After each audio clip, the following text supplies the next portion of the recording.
So hello friends, నా పేరు రాజు. మీరు చూస్తున్న వైరల్ క్రాక్ ఎక్స్పెరిమెంట్స్ నుంచి. సో ఈరోజు మనం చేయబోతున్న ఎక్స్పెరిమెంట్ ఏంటంటే, నేను భూచక్రం ఏదైతే ఉందో సో దానికోసం ఇట్లా ఒక స్టిక్ని 2 పీసెస్గా కట్ చేశాను.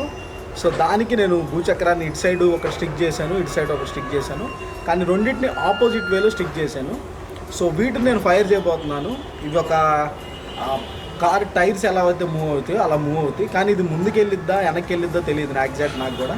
సో ఆ ఎక్స్పెరిమెంట్ని ఈరోజు నేను ట్రై చేయబోతున్నాను. సో ఈ వీడియో కనుక మీకు నచ్చినట్టయితే తప్పకుండా లైక్ చేయండి, షేర్ చేయండి, సబ్స్క్రైబ్ చేసుకోవడం మాత్రం మర్చిపోమాకండి. నేను వీడియోస్ ప్రతిరోజు అప్లోడ్ చేస్తూనే ఉంటాను. This is Raju.